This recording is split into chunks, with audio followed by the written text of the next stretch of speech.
નમસ્કાર, હું છું ગોપી ગાંગર અને આપ જોઈ રહ્યા છો નિર્ભય ન્યૂઝ. મારી સાથે સ્ક્રીન પર તમને અત્યારે આમ આદમી પાર્ટીના ધારાસભ્ય ગોપાલ ઇટાલિયા દેખાઈ રહ્યા છે. ગોપાલભાઈ છેલ્લા 2-4 દિવસથી સતત ચર્ચામાં છે. પહેલા તો પોલીસ વાળાના પગે પડી ગયા અને પછી હોસ્પિટલમાં ગયા અને આજે પ્રવીણ રામને મળવા માટે પહોંચ્યા હતા, પણ ત્યાં તેમને જવા ન દીધા. ગોપાલભાઈ, આજે આખો ઘટનાક્રમ જે થયો છે, પોલીસ કર્મચારીને તમે પગે લાગી રહ્યા છો, આ આખું કારણ કે એને ભારતીય જનતા પાર્ટી તો નોટંકી કહી રહી છે. બેન, નોટંકી કરવાનો અધિકાર અને આવડત માત્ર ભાજપના નેતાઓ પાસે છે. અમારે એ અધિકાર નથી અને અમને એવું આવડે નહીં. અને વિશ્વના સૌથી મોટા નોટંકીબાજ કોની પાસે છે એ તો બધા જાણે છે, એટલે આપણે કંઈ એમાં બહુ બોલવાની જરૂર નથી. ગુજરાતની જનતા જાણે છે કે ગુજરાતમાં જે લોકો ખેડૂતો માટે અવાજ ઉઠાવે, આમ જનતા માટે અવાજ ઉઠાવે, એની ઉપર ખોટા કેસો કરી, ખોટી કલમો લગાવી, ખોટી રીતે એને બધી અલગ અલગ સરકારી પ્રોસેસમાં ફસાવી દેવાનું કામ ભાજપની સરકાર કરી રહી છે અને જગ જાહેર છે. રાજુભાઈ કરપડા અને પ્રવીણભાઈ રામ અત્યારે જેલમાં છે. એમનો દોષ એટલો જ છે કે એમણે ખેડૂતો ઉપર જે કડદો થતો હતો બોટાદમાં, એની લડાઈ લડ્યા, અવાજ ઉઠાવ્યો અને આજે જેલમાં છે. પણ જે ભાજપનો પટ્ટો ગળામાં પહેરી અને ડ્રગ્સ વેચે છે, દારૂ વેચે છે, બળાત્કારો કરે છે, જમીનો પચાવી પાડે છે, ગરીબોની હાઈ લેવાનું કામ કરે છે, એ બધાની પર તો કલમ નથી લાગતી. એ બધા તો ખુશ છે, મજામાં છે, જલસા કરે છે. એટલે ભાજપ વાળાએ કંઈ બોલવાની ગોપીબેન જરૂર જ નથી. પબ્લિક બધું જાણે છે અને સમય આવી ગયો છે કે હવે જનતા ચૂંટણીઓમાં જવાબ આપશે. પણ તમારા આટલા બધા આક્રમક તેવરનું કારણ શું હતું એમાં? ક્યાં, કઈ જગ્યાએ? પોલીસનો ઘટનાક્રમ હોય, હોસ્પિટલનો ઘટનાક્રમ હોય. બેન, એમાં એવું છે, આજે ભેસાણમાં, આમ તો આજે નહીં, આમ તો ગઈકાલ સાંજની વાત છે, આજે ભેસાણ તાલુકાના મારા મત વિસ્તારના ભાજપના જિલ્લા પંચાયતના સભ્યએ તાલુકા પંચાયતના એક કર્મચારીને ખોટા બધા બિલ ઉપર સહી કરવા માટેનું દબાણ કર્યું કે ભાઈ આટલા બિલ ઉપર સહી કરી દે એમ. પેલા કર્મચારીએ સહી કરવાની ના પાડી તો કર્મચારીને માર્યો, મારી નાખવાની ધમકી મારી અને ઘણી બધું ઘટના લાંબી બની. પોલીસે આ તો પરાણે કેમ કે સરકારી કર્મચારી હતા અને ફરિયાદ લેવી પડે એટલે સામાન્ય બોલાચાલી લમણાજીકની ફરિયાદ લીધી, જેમાં આરોપીને ઊભા ત્યાં પોલીસ સ્ટેશનથી છૂટી જાય અને ફરી શકે એવી. મેં ધારાસભ્યના લેટર પેડ ઉપર ફરિયાદ આપી કે ટેકાના ભાવના ખરીદી કેન્દ્રની અંદર ખેડૂતોને દાબદબાણ કરી, ધાક ધમકી કરીને એની પાસેથી પૈસા પડાવવામાં આવે છે. તો મારી ફરિયાદ તો હજી સુધી લેવામાં નથી આવી. ભાજપના માણસે તાલુકા પંચાયતના વ્યક્તિને મારી લીધો, ગાડીના કાચ ફોડી નાખ્યા, તો એની ફરિયાદો પણ સાવ મામૂલી લેવામાં આવી. હરેશ સાવલિયાએ ખેડૂતો માટે અવાજ ઉઠાવવાની કોશિશ કરી તો એની ઉપર તો છેડતી ને એટ્રોસિટી ને એવી જૂઠી ફરિયાદો દાખલ થઈ ગઈ. તો અમારે બોલીને વાત તો કરવી પડશે ને, જનતાને ખ્યાલ આવે ને કે શું ખરેખર બન્યું છે એમ. એ તો કહેવું તો પડશે જ ને. અચ્છા, આજે હરેશ સાવલિયા ઉપર જેલમાં હુમલો થયો, એને લઈને આપનું શું કહેવું છે? બેન, જેલમાં કોઈ પણ પ્રકારનો હુમલો થાય તો બહુ અત્યંત ગંભીર બાબત છે. એ તો જેલરની અને જેલના વહીવટીતંત્રની જવાબદારી છે. કોઈ વ્યક્તિ જ્યારે જેલમાં હોય છે ત્યારે એની ઉપર કેવી રીતે હુમલો થાય, એ તો બિલકુલ યોગ્ય બાબત નથી. એ તો બિલકુલ ચલાવી ન શકાય. જેલરની તપાસ થવી જોઈએ કે આ કેવી રીતે થયું, કોણે કર્યું, શું થયું. અને હરેશ સાવલિયા ખેડૂતોની લડાઈ લડતા અંદર જેલમાં અત્યારે પૂરવામાં આવ્યા છે ખોટી ફરિયાદ કરીને, તો એની ઉપર હુમલો કેવી રીતે કરવામાં આવ્યો એની તપાસ થવી જોઈએ. અમે માંગણી મૂકી છે આજે કોર્ટમાં.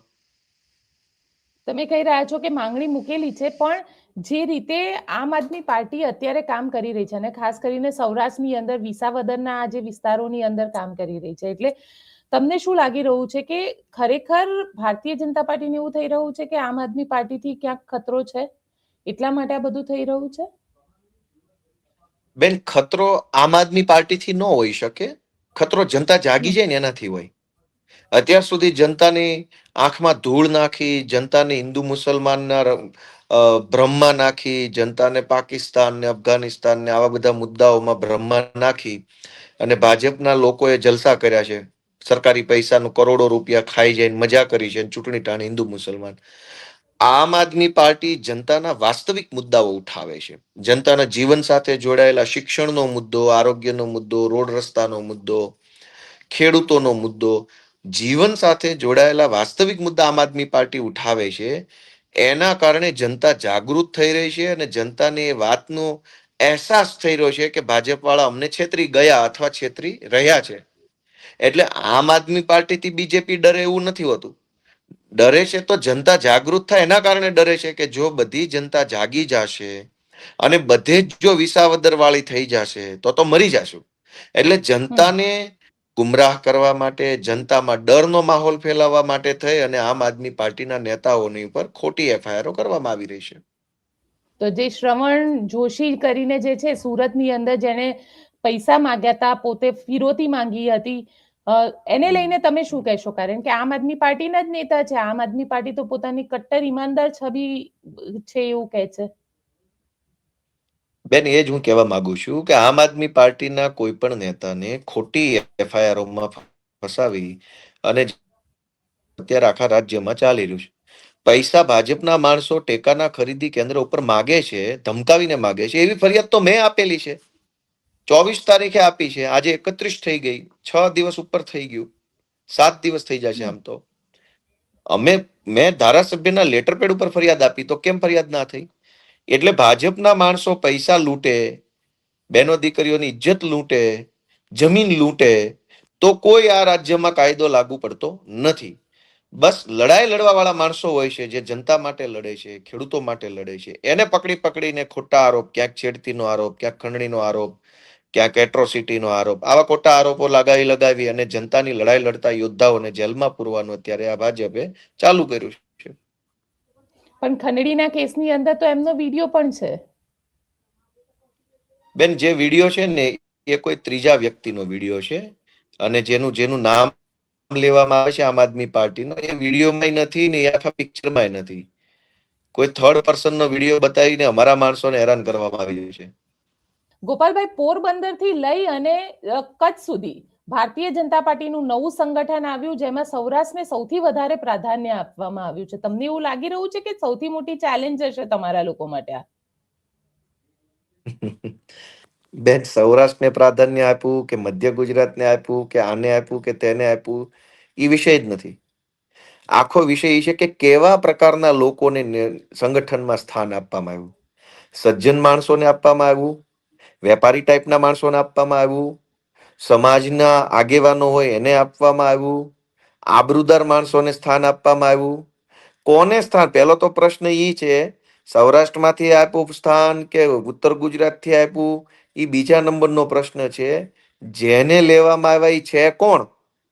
સમાજના આબરૂદાર માણસો છે, સમાજના ભણેલ ગણેલ અને બુદ્ધિશાળી જે કહેવાય કે ઇન્ટેલેક્ચ્યુઅલ વર્ગના માણસો છે, કોણ છે? તમે જોવો એક એક વ્યક્તિની પ્રોફાઇલ, તો તમને ખબર પડે કે ભાજપે હવે કઈ દિશામાં જઈ રહી છે. સમાજના આબરૂદાર નેતાઓ ઘણા છે કે જેનું નામ પડે અને સમાજના 25,000 લોકો ભેગા થઈ જાય. એવા અનેક લોકો ભાજપમાં છે. આબરૂદાર હોય, ઇજ્જતવાળા હોય, પીઢ હોય. અમારી જેવા વિરોધ પક્ષો પણ એમના વિશે બોલતા પહેલા 4 વખત વિચારે. એવા ધીર ગંભીર માણસો એવા ઘણા છે, પણ એમને સ્થાન નથી મળ્યું. અને જેને મળ્યું છે એ કેવા છે એ તો બધા જાણે છે. આપણે એના વખાણ ન કરાય જાહેરમાં. એટલે કઈ સૌરાષ્ટ્રને મહત્વ મળ્યું કે આને મળ્યું એ મુદ્દો નથી. મુદ્દો એ છે કે કોને મહત્વ મળ્યું. સારા માણસોને મળ્યું કે નબળા માણસોને મળ્યું. તો તમને શું લાગે છે, સારા માણસોને આપ્યું છે કે નબળા માણસોને આપ્યું છે? તમને કે એ ચેલેન્જ રૂપ લાગે છે કે નથી લાગી રહ્યા? બેન, સારા માણસોને આપ્યું હોત તો ગુજરાત આખું જશ્ન ઉજવતું હોત, સમાજ જશ્ન ઉજવતો હોત, લોકો ખુશ હોત. ક્યાંય તમે નવું માળખું જાહેર થયા પછી ભાજપના કાર્યકર્તાને ખુશ જોયો, સમાજને ખુશ જોયો, લોકોને નાચતા કૂદતા વાહવાહી કરતા જોયા? તો સમજી જાઓ કે કોને આપ્યું છે. સજ્જન માણસના હાથમાં ગોપાલ ઇટાલિયા ધારાસભ્ય બન્યો તો આખા ગુજરાતમાં ખુશી આવી કે ન આવી? તો એનાથી ખબર પડી જાય એક સારો માણસ આવ્યો છે. અને ભાજપના પ્રદેશના ફલાણા મંત્રી, ઢેકણા મંત્રી, પ્રમુખ ને ઉપપ્રમુખ ને ઘણું જાહેર થઈ ગયું, પણ ક્યાંય કોઈના ચહેરા પર સ્માઇલ જોઈ નહીં. તો સમજી જવાનું કે સારા માણસોના હાથમાં સત્તા નથી આવી. પણ ગોપાલભાઈ સવાલ એ છે ને, કારણ કે સૌરાષ્ટ્રથી તો ઘણા બધા નેતા આવ્યા છે અને સૌરાષ્ટ્રની અંદર જે રીતે આમ આદમી પાર્ટી પોતે ધીરે ધીરે પગ પેસારો કરવા માંગી રહી છે, તમને એવું લાગી રહ્યું છે કે ખરેખર આ ચેલેન્જ હશે આમ આદમી પાર્ટી માટે? બેન, રાજનીતિ તો ચેલેન્જ જ છે, એમાં કઈ કદાચ હવે આ લોકોને બનાવવા એટલે ચેલેન્જ છે ને પહેલા નહોતી એવું તો કઈ હોય નહીં. ચેલેન્જ તો છે ને રહેવાની છે. ચેલેન્જ તો ડગલે ને પગલે રાજકારણ ચેલેન્જ નો તે એક પ્લેટફોર્મ છે. એટલે એમાં કઈ ભલે એમને બનાવ્યા અમને બનાવ્યા, અને એ કઈ કોઈ થોડા એવા લોકપ્રિય છે ભાઈ. ચેલેન્જ નો પ્રશ્ન તો ગોપીબેન ત્યારે આવે ને કે જ્યારે કોઈ બહુ કદાવર લોકપ્રિય નેતાને સરકારમાં ઊંચા સ્થાન મળ્યું હોય. જેને નવા હોદ્દા મળ્યા છે એ ભાજપનું નામ લીધા વગર 10,000 લોકો પોતાના નામથી ભેગા કરી બતાવે ખાલી કે ભાઈ ચલો મને હોદ્દો મળ્યો છે તો આવી જાઓ બધા. 20 લોકો આવે એમ નથી. એમાં હું ચેલેન્જ હોય? ગોપાલભાઈ, તમને એ પણ પૂછીશ, કારણ કે પ્રેમ લગ્નની નોંધણીને લઈને તમે પણ સવાલ ઉભા કર્યા હતા અને તમે કીધું હતું કે આની અંદર માતા પિતાની સહમતિ ફરજિયાત હોવી જોઈએ, અને તમે કીધું હતું કે ઉંમર મોટી હોય તો વાંધો નથી. હવે આજે કેબિનેટમાં આ મુદ્દા ઉપર ચર્ચા પણ થઈ છે અને પાટીદારો એ સતત માંગ કરી રહ્યા છે. એમાં લાલજી પટેલ થી લઈને ઘણા બધા લોકો, તમારી સાથેના પાટીદાર આંદોલન વખતના લોકો પણ કહી રહ્યા છે કે આ થવું જ જોઈએ. આને લઈને આપ શું કહેશો? ગોપીબેન, આપણે આ વિષય ઉપર 2 થી 3 વખત ઇન્ટરવ્યુ કર્યા હતા એ સમયે જ્યારે મેં માંગણી મૂકી હતી, અને બહુ સ્પષ્ટતા સાથે મેં કીધું હતું કે જે દીકરીઓના 18 વર્ષને 1 દિવસ, 18 વર્ષને 2 દિવસ, 18 વર્ષને 1.5 મહિનો, 18 વર્ષને 6 મહિના આવી ઉંમરે પ્રેમ લગ્ન થાય છે એ ન થવા જોઈએ. મારો મુદ્દો એ વખતે એવો જ હતો કે 18 વર્ષને 1 મહિનો, 2 મહિના, 4 મહિના, 6 મહિના, 8 મહિના એ કોઈ આજના જમાનામાં લગ્ન કરવા માટેની કે અવડો મોટો નિર્ણય લેવાની ઉંમર નથી. એ ભણવાની, ડિગ્રીઓ લેવાની, સ્વનિર્ભર બનવાની ઉંમર છે. મોટા ભાગના કિસ્સાઓમાં એવું જોવામાં આવ્યું છે, સમાજના આગેવાન તરીકે જ્યારે અમારી પાસે કિસ્સાઓ આવે કે 18 વર્ષ, 18.5 વર્ષ કે 19 વર્ષની દીકરીઓ હોય છે, એ દીકરીઓને જ્યારે એ 16 વર્ષની, 16.5 કે 17 વર્ષની હોય ત્યારે ટાર્ગેટ કરીને એની પાછળ કેટલીક નકામી ગેંગ પડતી હોય છે. કેટલાક હલકા તત્વો એની પાછળ પડે, એને એક જૂઠા પ્રેમ જાળમાં ફસાવે, અને એ ઉંમર પણ જરાક એવી હોય છે કે જેમાં આકર્ષણ વધારે હોય સ્વાભાવિકપણે. અને એ આકર્ષણનો ગેરલાભ લઈ અને કેટલાક લફંગાઓ આવી નાની ઉંમરની દીકરીઓને ફસાવે, અને જ્યારે દીકરીઓ 18 વર્ષની થઈ જાય એટલે એમને ભગાડી અને અન્ય જિલ્લામાંથી બીજા જિલ્લામાં નોંધણી કરાય આવે. એટલે મારી જે તે વખતે 2 માંગણી હતી કે ભાઈ લગ્નની નોંધણી જે છે એ દીકરીનું પોતાનું આધાર કાર્ડનું જે સરનામું હોય ત્યાં થવી જોઈએ, ગમે ત્યાં ન થવી જોઈએ. જેથી કરીને નકલી લગ્નો, ખોટા લગ્નો અટકે. હમણાં તમે જુઓ છો છાપામાં વારંવાર આવે છે કે તલાટી મંત્રી ગામની કુલ જનસંખ્યા કરતા વધુ લગ્ન નોંધણી કરી નાખે છે. તો એવું કેવી રીતે શક્ય બને? તો મારો મુદ્દો એ હતો કે પોતાના ગામમાં લગ્નની નોંધણી થાય તો ખોટું થતું અટકે, અને કમસે કમ નાની ઉંમરની દીકરીઓ કે જે 18, 18.5, 19 વર્ષની દીકરીઓ એમની સાથે. બીજો વિષય એ છે કે દીકરીની ઉંમર વધારવા બાબતનો. આમ તો જો કે સમાજમાં અત્યારે 2 વર્ગ છે. ગરીબ સમાજ હોય તો ગરીબોની દીકરીઓ નાની ઉંમરે પરણી જાય છે. થોડા ઘણા ભણેલ ગણેલ અને પૈસાવાળા વર્ગ જે હોય એમની દીકરીઓ મોટી ઉંમરે પરણે છે. આ સમાજની વાસ્તવિકતા છે. અને એમાંય શહેરોમાં રહેતી દીકરીઓ હોય છે, 21, 22, 24, 25 વર્ષે લગ્ન કરવાનું વિચારે છે, પરિવાર અથવા દીકરી પોતે. ગામડાઓની અંદર પાછું ઘણી વખત બાળ લગ્નો થઈ જાય છે અને નાની ઉંમરના લગ્નો પણ થઈ જાય છે. તો એ બાબતે સરકાર વિચાર કરે, સરકાર એની અંદર સમાજનો અભિપ્રાય માગે, અલગ અલગ જ્ઞાતિનો અભિપ્રાય માગે, અને એક આખો અભ્યાસ કરે કે કરવું શું જોઈએ. કઈ ગોપાલ ઇટાલિયા કે એમ તો સરકાર નથી કરી નાખવાની, પણ કોઈ વિષય સમાજની અંદર ગોપીબેન ઉદ્ભવ્યો છે, ચર્ચાનો કોઈ વિષય બન્યો છે, અલગ અલગ સમાજો એક જ વિષય ઉપર માંગણી મૂકી રહ્યા છે, તો સરકારની જવાબદારી છે કે એક કમિટી બનાવે ને તપાસ કરે અને સમાજની તમામ જ્ઞાતિ પાસેથી સૂચનો મગાવે કે ભાઈ દીકરીઓ બાબતે શું કરવું જોઈએ. હવે ગુજરાતમાં 150 કરતા વધુ જ્ઞાતિઓ છે. એ 150 જ્ઞાતિના આગેવાનો, એના ટ્રસ્ટો, પ્રમુખો આવીને સરકારને કહેશે જે કેવું છે, અને બધાના સૂચનો લીધા પછી સરકાર એક ડ્રાફ્ટ બનાવે અને ગુજરાતની જનતા સમક્ષ મૂકે કે ભાઈ અમને આવા સૂચન મળ્યા છે, એમાંથી મને આ 10 સૂચન વ્યાજબી લાગે છે. તો આવું કેમ નહીં? તમે કહી રહ્યા છો કે 18 વર્ષની ઉંમર પછી 18 વર્ષની 1 મહિનો કે 18 વર્ષને 6 મહિને લગ્ન કરી લે છે દીકરી. પણ અત્યારે તો એવું કહેવામાં આવે કે માતા પિતાની મરજીથી જ થવા જોઈએ. એટલે જો ઉંમર મોટી હોય અને 22-25 વર્ષની દીકરી લગ્ન કરે તો કોઈ પ્રોબ્લેમ નથી. તો આરતી સાંઘાણી વાળો જે કિસ્સો સામે આવ્યો છે કે કિંજલ દવેનો જે કિસ્સો સામે આવ્યો છે એમાં કોઈ પ્રોબ્લેમ ન હોવો જોઈએ. બેન, એમાં આ વસ્તુ છે ને એ લાંબી ચર્ચાનો વિષય છે. કોઈ કિંજલબેન કે બીજાબેનની કોઈ પણની એક ઘટના પકડીને આપણે બ્લેક એન્ડ વ્હાઈટ વાત ન કરી શકીએ. યસ ઓર નો માં આ વાત ન થઈ શકે, કેમ કે આ થોડોક વિશાળ વિષય છે, જટિલ વિષય. મારું એમ કહેવાનું છે કે મા બાપની 100% મરજી હોય તો અને તો જ લગ્ન થાય એ પણ શક્ય નથી. ધારો કે કોઈ મા બાપ કોઈ કારણોસર દીકરીનું 25, 26, 27 વર્ષ સુધી લગ્ન ન ગોઠવે તો એ કોઈ વ્યાજબી વાત નથી. કેમ કે લગ્ન, આપણે જે લગ્ન જોઈએ છે ને એમાં લગ્નના પાસા કેટલા છે. લગ્નના, મારી દ્રષ્ટિએ, મારી બહુ કાચી સમજણ છે ગોપીબેન, પણ લગ્નના આમ તો ઘણા પાસાઓ છે, પણ એમાંના મુખ્ય 2 પાસાઓ હોય છે. એક કે વ્યક્તિની ઇમોશનલ જરૂરિયાત. કોઈ વ્યક્તિને એક ઇમોશનલ સપોર્ટની જરૂર પડે, પોતાના સાથીની લાગણીઓની જરૂર પડે, અને એક ફિઝિકલ જરૂરિયાત, તો શારીરિક જરૂરિયાત. આ બંને લગ્ન સાથે જોડાયેલી બાબત છે. હવે લગ્ન, માનો કે ઇમોશનલી એટેચ થઈને કોઈ વ્યક્તિ પરણી જાય છે, પણ જવાબદારી આવે છે ત્યારે શું કરવાનું? અને બીજું કે ધારો કે કોઈ મા બાપ છે એમ કે છે કે મારી દીકરીને તો મારા છોકરાનું હગું થઈ જાય પહેલા, પછી પરણાઈશ, ને એમ કરતા કરતા 22, 23, 24, 25, 26 વર્ષ થઈ જાય, તો એ પુરુષ અથવા એ સ્ત્રીની શારીરિક જરૂરિયાતનો વિષય પણ છે જ. અને સમાજ જાણે જ છે, બધું જ જાણે છે. ભલે આપણે અમુક વસ્તુ જાહેરમાં ન ગોપીબેન બોલી શકીએ. એટલે 100% જો મા બાપની મરજી વાળી વાત હોય તો ઘણા મા બાપ નહીં પરણાવે તો શું કરવાનું? તો એ તો એનો અર્થ એ થયો કે એ તો પ્રતિબંધ જેવું થઈ ગયું એક પ્રકારનું. એટલે એવું સાવ એવું ના હોય, પણ સરકાર બધાના અભિપ્રાય મગાવે, સરકાર બધાને પૂછે, બધાના સમાજના આગેવાનોનો, કેમ કે આટલી બધી જ્ઞાતિ છે તો બધાય બધું વિચારતા તો હશે જ ને આગેવાનો ગોપીબેન, બધી જ્ઞાતિના બધાય પોતાના સૂચન આપશે. સમાજનો ભણેલો ગણેલો વર્ગ છે એ પણ પોતાના સૂચન આપશે, અભણ વર્ગ એ સૂચન આપશે, સમાજના આગેવાનો, ધર્મના ક્ષેત્રના આગેવાનો, અને પછી એમાંથી જે બેસ્ટ હોય એ અમલમાં મૂકવાનું. કઈ હું તમે ડિબેટ કરીએ ને એમાંથી જે ક્રક્સ બહાર આવ્યો એ કઈ થોડો અમલમાં મૂકવાનો છે. પણ આ તમને શું ગોપીબેન જટિલ વિષય છે, જટિલ વિષય છે. આની લાંબી ચર્ચા થવી જોઈએ. આનંદ ફાનંદમાં આમાં કામ ન થવું જોઈએ, અને આની અંદર બહુ બુદ્ધિપૂર્વકનો નિર્ણય થવો જોઈએ. સમાજનો પ્રશ્ન વ્યાજબી છે. કોઈ પણ સમાજની દીકરી જે છે એને લઈને સમાજ કઈ આજકાલનો નહીં, સમાજ તો સદીઓથી સેન્સિટિવ છે. બહેનો, દીકરીઓ અને વહુઓ માટે તો યુદ્ધ થયા છે આ દેશમાં, ચઢાઈઓ થઈ છે આ દેશમાં. બહેનો દીકરીઓને લઈને ઘટનાઓ, દુર્ઘટનાઓ, યુદ્ધો, બધું જ થયું છે. તો કઈ 2025 નો સમાજ જ દીકરીઓને લઈને સંવેદનશીલ છે એવું નથી. દેશના ઇતિહાસ આખો બહેનો દીકરીઓથી, ભાઈ આપણી જે રામાયણ અને મહાભારત જે છે આપણી કથા, એના સેન્ટરમાં પણ એક મહિલા છે, એક સ્ત્રી છે ને, દ્રૌપદીજી છે. એક તરફ સીતાજી છે. સીતાજી કોઈના દીકરી છે, કોઈના પત્ની છે. દ્રૌપદીજી પણ કોઈના દીકરી પત્ની છે, અને એના સેન્ટરમાં બંને પાત્રો છે. અને એમાં જ તો મહાભારત છે ને એમાં જ તો રામાયણ છે.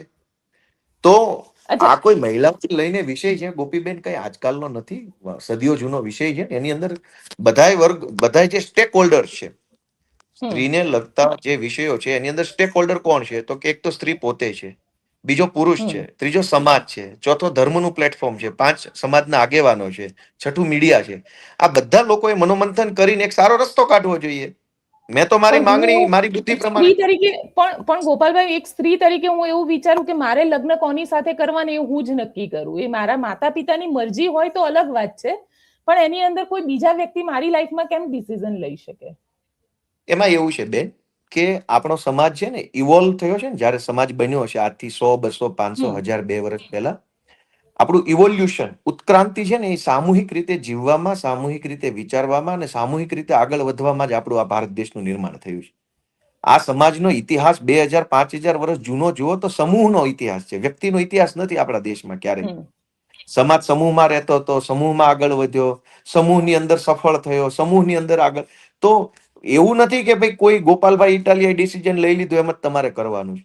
આજે જે એરેન્જ મેરેજ થાય છે ગોપીબેન, તમે ભલે એમ કહો કે મને જે ગમે એની હારે લગ્ન કરું, કયો ઘર એવું છે આજની તારીખમાં કે પપ્પા એમ કે રમેશ એટલે રમેશની સાથે લગ્ન કરવાના છે? એવું તો લગભગ કોઈ ઘર હશે, ઘરમાં બહેનો પણ ઓપિનિયન આપતી હોય છે, મોટા ભાઈઓ ઓપિનિયન આપતા હોય છે, દાદા દાદી ઓપિનિયન આપતા હોય છે, મામા માસી ભાઈ ભુવા મમ્મી પપ્પા એક દીકરીની સગાઈમાં આખું ઘર ઓપિનિયન આપે છે ગોપીબેન. એટલે નથી કે એક જ છોકરો ભાઈ કોઈ દીકરીને બતાવી દીધો કે સુરેશ એટલે સુરેશ જ, રમેશ એટલે રમેશ જ, એવું ક્યાંય નથી થતું. પણ ગોપાલભાઈ, એટલે અંગત રીતે મારું એવું માનવું છે કે એ ડિસિઝન તો કોઈ એક સ્ત્રી જ લઈ શકે કે પોતાને કઈ રીતે કેવી રીતે જીવવું છે. અને આ વિષયથી આગળ એક ચર્ચા કરી લઉં તમારી સાથે, કારણ કે રાજુ કરપડા, પ્રવીણ રામ ને એ લોકો હજી પણ જેલની અંદર છે. અને પ્રવીણ રામને મળવા માટે આજે તમે લોકો ગયા હતા, ત્યાં આગળ તમને પરમિશન ન આપવામાં આવી. આની પાછળ શું કારણ આપવામાં આવ્યું હતું? દાદાગીરી, ગુંડાગીરી, તાનાશાહી. હું સત્તામાં છું એટલે મને મજા આવે એવું કરીશ, એવી અહંકારની ભાવના. બીજા શું કારણો હોઈ શકે? આ જ કારણ કે ભાજપની સત્તા છે એટલે ભાજપ કાયદા, કાનૂન, સંવિધાન બધું છે એ બધું સાઈડમાં મૂકીને મજા આવે એવું કરશે. અહંકાર. પણ આ અહંકાર જનતા ઉતારશે. જનતા જાગૃત થશે, ચૂંટણીઓમાં બટન દબાવશે, પછી ક્યાં જશે? તમે કહી રહ્યા છો અહંકાર, પણ વકીલાત, તમે પોતે એમ કહી રહ્યા છો કે હું વકીલ તરીકે ગયો હતો, પણ વકીલાત નામું તમારું ન હોય તો? બેન, એવો નિયમ નથી. કોઈ પણ XYZ વકીલ છે એ જેલમાં મળવા જઈ શકે. નિયમ એવો છે કે વકીલ જેલ ઉપર જાય, ફોર્મ ભરે કે મારે રમેશ, સુરેશ, છગન, મગન નામના કેદીને મળવું છે લીગલ પર્પઝથી. પછી અંદર મેસેજ જાય છગન મગનને, પૂછવામાં આવે કે રમેશ, સુરેશ, છગન, મગન નામના વકીલ મળવા આવ્યા છે, તમે મળવા માંગો છો? અંદર વાળો હા પાડે તો જ વકીલ મળી શકે. એટલે જરૂરી નથી કે જે વકીલના વકીલાતનામામાં સહી હોય એ જ મળી શકે, કેમ કે વકીલને મળવાનો ઉદ્દેશ લીગલ સલાહ સૂચનનો છે. કાનૂની મદદ અને માર્ગદર્શન કરવા માટે જ તો વકીલ મુલાકાત હોય છે.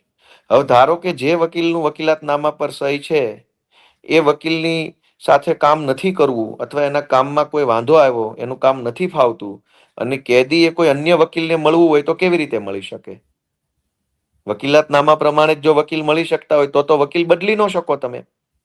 એટલે જેલમાં વકીલની મુલાકાત જે છે એનો ઉદ્દેશ્ય એ છે કે તમને જે ગમે તે ભારતનો કોઈ પણ વકીલને તમે જેલમાં મળી શકો.